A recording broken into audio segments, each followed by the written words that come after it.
प्रिय विद्यार्थियों, हिंदी परिवार की इस ऑनलाइन पाठशाला में आपका हार्दिक अभिनंदन स्वागत है। प्रिय विद्यार्थियों, आज हम अर्धविराम के बारे में अध्ययन करेंगे और ये जो पाठ्यक्रम है वो विशेष उपयोगी है कक्षा 9 से 12 तक के पाठ्यक्रम को लेकर के, जहाँ पर व्यावहारिक हिंदी की बात जब आती है और साथ ही साथ राजस्थान अध्यापक पात्रता जो परीक्षा होती है उसमें L1 और L2 के पाठ्यक्रम में दिया हुआ ये प्रकरण है। तो आइए विद्यार्थियों, कहाँ कहाँ आपको अर्धविराम का प्रयोग करना है और क्या क्या ध्यान आपको रखना है इस अर्धविराम का प्रयोग करते समय, तो देखते हैं विद्यार्थियों अर्धविराम। यहाँ विद्यार्थियों, सबसे पहली बात तो आपको ये ध्यान रखनी है कि हमें पता है कि विराम का जो मतलब होता है वो रोकना या ठहरना। अब यहाँ पर कितनी बार कैसे कैसे ठहरा जाता है वो आपको तुलनात्मक अध्ययन करना है, जो कि आपके एक तो आता है अल्पविराम, जिसे हम पिछले वीडियो में पढ़ चुके हैं, जिसे कॉमा कहते हैं। एक आता है पूर्ण विराम, जिसे हम फुल स्टॉप कहते हैं। तो यहाँ विद्यार्थियों में कम समय के लिए रुकना होता है, यहाँ पूर्णतः रुकना होता है जब वाक्य समाप्त हो जाता है। यहाँ विद्यार्थियों इन दोनों ही चीज़ों में, इसमें तो कम रुकना पड़ता है अल्पविराम में, अल्प यानी थोड़ा थोड़ा ठहरना पड़े, और यहाँ पूरी तरह से ठहर जाना होता है, अर्थात यहाँ पर वाक्य समाप्त हो जाता है। यहाँ विद्यार्थियों इन दोनों के बीच की एक कड़ी के रूप में आता है अर्धविराम। अर्धविराम का शाब्दिक अर्थ ही होता है जहाँ आधा रुकना पड़े। तो यहाँ इस प्रकार से ऐसा बिंदु और नीचे से कॉमा जो लगा करके इस प्रकार से जो स्थिति होती है वो विद्यार्थियों अल्पविराम अर्धविराम की स्थिति होती है।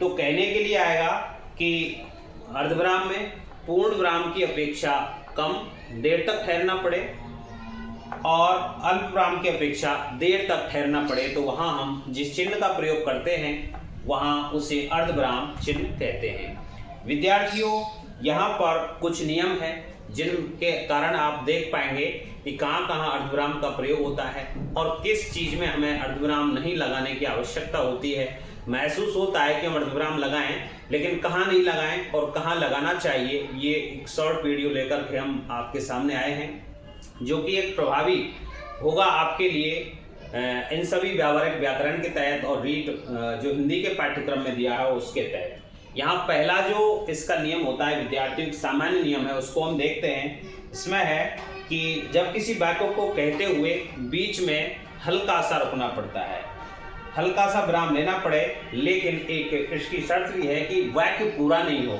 हल्का सा रुकना पड़ता है और लेकिन वाक्य समाप्त नहीं हो, अर्थात वाक्य को खत्म नहीं किया जाए। वाक्य समाप्त हो जाएगा तो कौन सा लग जाएगा, पूर्ण विराम लग जाएगा।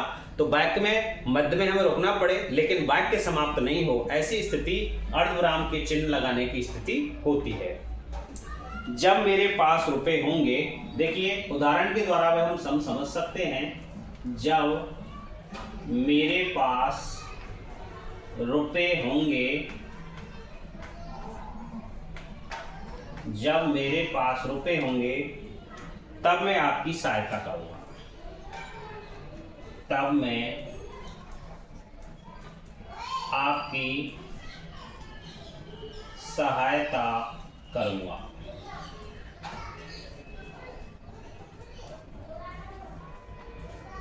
यहाँ विद्यार्थियों हमें रुकना पड़ा है, बीच में वाक्य के मध्य में रुकना पड़ा है, लेकिन वाक्य यहाँ पर समाप्त नहीं हुआ है, वाक्य का भाव यहाँ पर पूरा नहीं हुआ है, इसलिए हम पूर्ण विराम नहीं लगाएंगे। और जहाँ रुकना पड़ता है वाक्य के मध्य में थोड़ी देर के लिए और लेकिन वाक्य समाप्त नहीं होता है, तो वहाँ अर्धविराम लगाते हैं। तो ये स्थितियाँ हैं। जब हम इस वाक्यांश को देखते हैं तो वाक्य की पूर्ति होने का भाव यहाँ पर नहीं आता है, वाक्य पूरा नहीं हो पाया है और आगे इसकी आवश्यकता पड़ती है, इसलिए हम थोड़ा अल्पविराम से अधिक रुके हैं। जब मेरे पास रुपए होंगे और यहाँ अर्धविराम हमने लगाया है, तब मैं आपकी सहायता करूंगा। यहाँ ये समाप्त हो जाता, तब यहाँ पर पूर्ण विराम हो जाता, लेकिन ये पूरी तरह से इसका अर्थ स्पष्ट नहीं हुआ है। जब मेरे पास रुपए होंगे, अभी वक्ता जो है वो कुछ और कहना चाह रहा है, इसलिए यहाँ पर अर्धविराम लगेगा। पूर्ण तरह ये वाक्य पूरा नहीं है, इसलिए एक इसका वाक्यांश इधर है और इसके बिना ये पूरा नहीं होगा, इसलिए बीच में हम क्या लगा लेंगे, अर्धविराम लगाएंगे। दूसरा इसका जो नियम होता है विद्यार्थियों, वह इस प्रकार से होता है। दो मुख्य भागों के बीच इसका दो मुख्य खंडों के बीच, मुख्य स्वतंत्र कह सकते हैं, खंडों के बीच या भागों के बीच या कह सकते हैं वाक्यांश के बीच, दो मुख्य या स्वतंत्र वाक्यांशों के बीच में इसका प्रयोग हो जाता है, जो एक दूसरे को संतुलित करते हैं, एक दूसरे को बैलेंस्ड करते हैं, संतुलित करते हैं, अर्थात एक के बिना दूसरे का अस्तित्व नहीं है। एक दूसरे को संतुलित करते हैं। यहाँ दो स्थितियां हैं, दो स्वतंत्र खंड होने चाहिए, वाक्यांश होने चाहिए, और वो दोनों ही एक दूसरे को क्या करें, संतुलित करते हैं, और उन्हें अलग अलग वाक्य नहीं बनाया जा सकता। इतने करीबी से दोनों स्वतंत्र जो मुख्य खंड होते हैं वो इतनी नज़दीकी से जुड़े रहते हैं कि उन्हें अलग अलग वाक्य हम नहीं पढ़ सकते, उन्हें अलग अलग वाक्यों के रूप में हम व्यक्त नहीं कर सकते। तो वहाँ इतने करीबी से जुड़े होते हैं, अलग अलग वाक्य नहीं बनाया जा सकता। जैसे एक उदाहरण समझते हैं हम, सड़क एक सुंदर घाटी, सड़क एक सुंदर घाटी से होकर गुजरती है,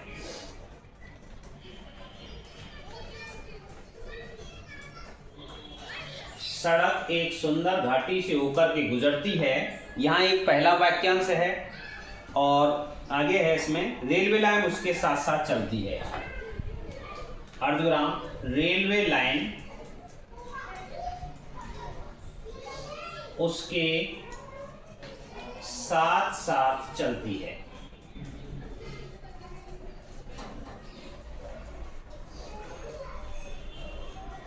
यहां विद्यार्थियों दो वाक्यांश या दो वाक्य के खंड दिए हुए हैं और दोनों ही स्वतंत्र हैं, लेकिन ये इतने नजदीक हैं एक दूसरे के कि इनको हम अलग अलग जब छोड़ देते हैं तो यहाँ एक दूसरे का अर्थ स्पष्ट नहीं करते और ये अलग अलग वाक्य से नहीं बनाया जा सकता। ये दोनों ही एक दूसरे को संतुलित बनाने का काम कर रहे हैं। यहाँ सड़क का वर्णन है, सड़क एक सुंदर घाटी से होकर गुजरती है। यहाँ इसे संतुलित करने का काम ये दूसरा वाक्य का खंड कर रहा है, ये वाक्यांश कर रहा है और दोनों अलग अलग वाक्य के रूप में प्रयुक्त नहीं किए जाते, इसलिए एक वाक्य एक उपवाक्य दूसरे उपवाक्य को संतुलित करने का काम कर रहा है। इसलिए मध्य में हमें क्या लगाना है विद्यार्थियों, यहाँ हमें अर्धविराम लगाना है। रेलवे लाइन उसके साथ साथ चलती है। कहने का भाव ये भी है, शाब्दिक अर्थ से की दृष्टि से देखते हैं तो अर्धविराम का जो प्रयोग है वो जब वाक्य का कोई आधा भाव, जो वाक्य भाव देना चाह रहा है उसका आधा भाव हमें प्रकट हो गया है और आधा भाव अभी रह रहा है, शेष वाक्य पूर्ण हुआ नहीं है, तो वहां उसके बीच में विद्यार्थियों हम क्या लगाते हैं, अर्धविराम चिन्ह लगाते हैं। अगला नियम है विद्यार्थियों इसका जो आपको विशेष रूप से ध्यान रखना है, ये प्रमुख नियम है विद्यार्थियों जो आपको अर्धविराम का जो चिन्ह है वो लगाने में आपकी सहायता करेंगे।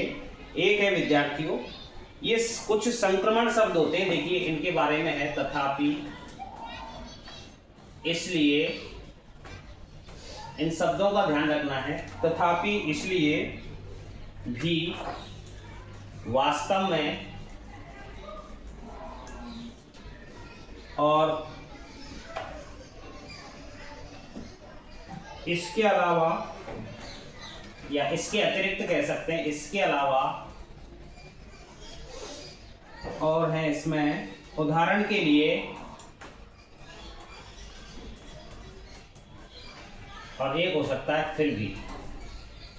विद्यार्थियों ये वाक्यांश यदि आपको आते हैं तथापि, इसलिए, भी, वास्तव में, इसके अलावा, उदाहरण के लिए, फिर भी, इस प्रकार के ये जो विद्यार्थियों हैं ये संयोजक क्रिया विशेषण कहलाते हैं। ये क्या कहलाते हैं, संयोजक क्रिया विशेषण। संयोजक क्रिया विशेषण है तो ये आपको आएंगे, संयोजन का काम कर रहे हैं, वाक्यों को जोड़ने का एक काम कर रहे हैं और ये क्रिया विशेषण की तरह प्रयुक्त होते हैं, इसलिए इनको क्या कहा गया है, संयोजक क्रिया विशेषण है। तथापि, इसलिए, भी, वास्तव में, इसके अलावा, उदाहरण के लिए, फिर भी। तो ये संक्रमण शब्द है, संक्रमण शब्द भी कहे जाते हैं, ये संक्रमित कर देते हैं दूसरे वाक्य को। दो या अधिक स्वतंत्र खंडों में पाए जाने विचारों को जोड़ने में, दो स्वतंत्र उपवाक्यों के रूप में दो या दो से अधिक स्वतंत्र खंडों में पाए जाने वाले विचारों को जोड़ने में मदद करते हैं। दोनों विचारों को आपस में जोड़ने का ये काम करते हैं। जैसे देखते हैं, वह अधिक पानी पीना चाहती है, वह अधिक पानी पीना चाहती है,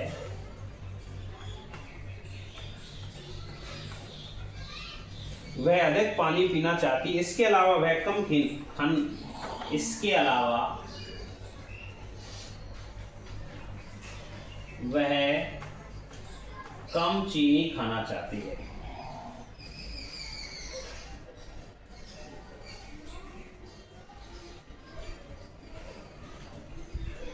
अब यहां देखते हैं विद्यार्थियों हम, इसके अलावा ये जो क्रिया विशेषण, संयोजक क्रिया विशेषण जुड़ा हुआ है जिसे संक्रमण शब्द कहते हैं, इसमें आया है इसके अलावा। तो यहाँ जब इससे जुड़ा रहता है, वाक्य है लंबा, पूरी तरह से अपने भाव को उपवाक्य के रूप में अकेला प्रस्तुत नहीं कर पा रहा है, स्वतंत्र है, इसलिए इसमें दोनों ही वाक्य उपवाक्य स्वतंत्र हैं, लेकिन यहाँ पर संयोजक क्रिया विशेषण है, इसलिए इस संयोजक क्रिया विशेषण को लेकर के यहाँ हम अर्धविराम लगाएंगे, जिससे कि इन दोनों उपवाक्यों की स्थिति है वो एक दूसरे को समझ में स्पष्ट कर देती है। वह अधिक पानी पीना चाहती है, इसके अलावा वह कम चीनी खाना चाहती है।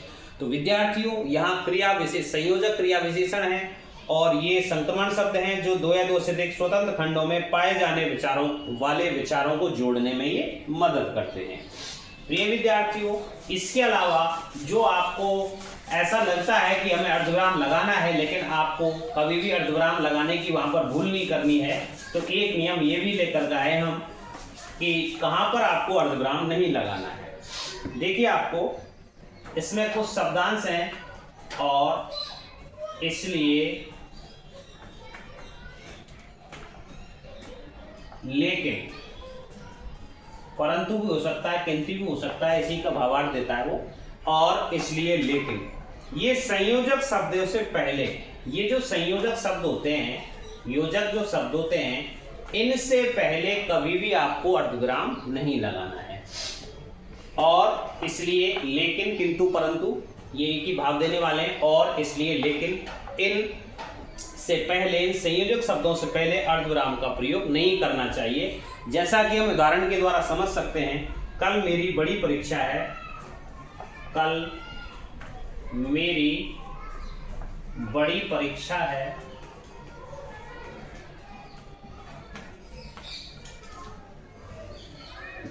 इसलिए मैं आज रात बाहर नहीं जा सकता।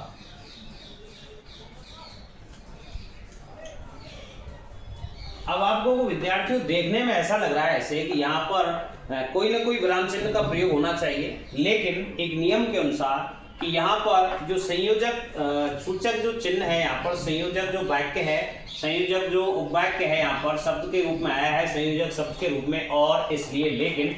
तो यहाँ इसलिए जब आ जाता है तो हमें अर्धविराम लगाने की आवश्यकता नहीं है। ये कुछ विद्यार्थियों आपको ध्यान रखने योग्य बातें थी जो अर्धविराम को लगाने में आपका सहयोग करेंगी, और ध्यान भी रखना है कि कहाँ पर आपको अर्धविराम नहीं लगाना है।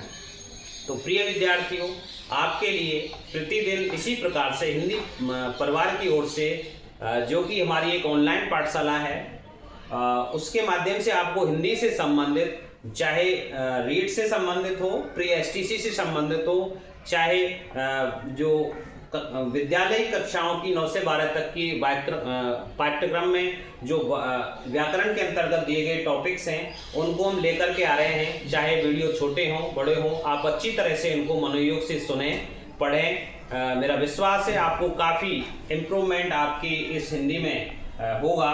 तो मिलते हैं अगले वीडियो के साथ, तब तक के लिए धन्यवाद।